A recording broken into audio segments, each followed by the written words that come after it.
Alright, what's up guys? Today we're talking about another ancient civilization. Egypt. Now of course, Egypt, we all know Egypt. Of course, the most known thing about Egypt is its last, pharaoh, Cleopatra. Guess what? Cleopatra wasn't an Egyptian. She was Greek. Now, most of you already know that, she's Greek. You probably watched some video like, did you know she wasn't Egyptian? She was Greek and that, right?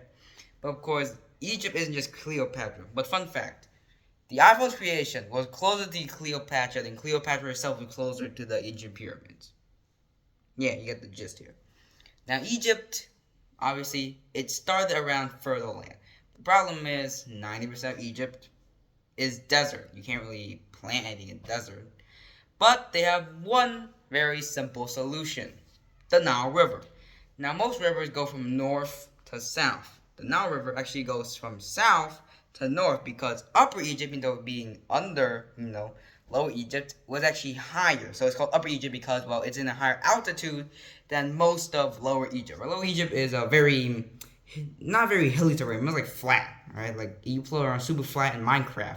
It's basically that. Now, moving on, with a lot of that water, it occasionally floods, and that's why it's fertile. So we grow land from there, and we get food from there. We can trade, and because the land was so fertile, we have a surplus of food, and we can trade, and we have time to do stuff like pottery, make musicians, and invent stuff, and boom, they invented their own type of, writing and writing down historical, kind of like essays and stuff, like here's this and that, this is what happened back then.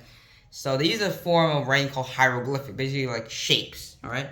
Like for example, instead of saying, I saw a bird today, you would draw human, eye, bird, sun. Yeah, basically like that. Even though that is definitely not how you write hieroglyphics, it's an example because, well, it's basically simplifies it down and then, you can try and find the meaning of it, decipher it out. But, back then they didn't really have to decipher anything because, well, they already knew what the hell it meant. And to this day, we don't know how to read ancient hieroglyphics because, well, how do you exactly read shapes? You don't. Now, moving on, they also had kind of like a top of authority, a pharaoh. A pharaoh was not just a king, right? He was also apparently believed to be a god. So he was worshipped and, well, they had pyramids built for him. Now, this was actually kind of efficient because, well, this happened. Pharaohs and, higher-ups, nobles, apparently, they control pretty much everything. It was a monarchist theocracy because, well, they believe in religion that their pharaoh is a god, but it's also a monarchy because it passes down through generations. So I think you get the gist. It's a monarchist theocracy. They make the decisions, and then these taxpayers pay for the money for the pharaohs to tell them to do. And if they don't pay the taxes for the work, they become slave workers, which meant that never ever will it stop working. But to this day, it's kind of more of a totalitarian regime, kind of. Not to this day, actually. Kind of sucks. Moving on, of course, Egypt has traded in the Mediterranean because obviously they have a giant goddamn river. And also, they were actually pretty smart. They did a lot of research within math, science, hieroglyphics and stuff, language.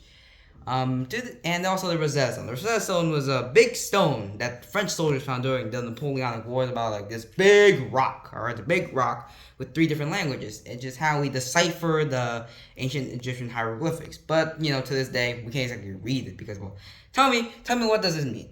Shapes. You can't read shapes, like I said again. Moving on. Egypt, however, obviously, like every empire, it's never stable. In every country, there's been at least one war having each country. Except for newer countries or minor island countries where nobody gives a damn, alright? Now, it's split multiple times. Wars were fought against Egyptians, basically like some civil wars for control.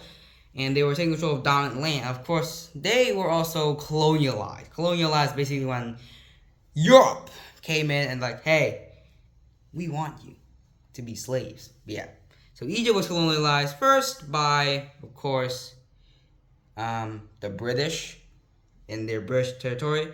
And then Napoleon invaded it. But of course, even though they did capture Egypt and Cairo, they didn't exactly control the entire thing because, well, the Brits were still there and the Napoleonic Wars were actively happening. So obviously you can't just take Egypt.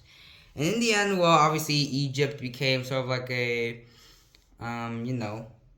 theocracy, totalitarian theocracy, like it usually is. And now today, it's a mild country. Not really much of controversy happened. It's a big, kind of like a big tourist site because of, the ancient pyramids, and it hasn't been involved in any like modern controversy, unlike other Islamic countries fleeing to Europe, Trump's presidency, etc., etc. So yeah, basically Egypt is an okay country. Yeah, thanks for listening to what I have to say. Goodbye. See you next time.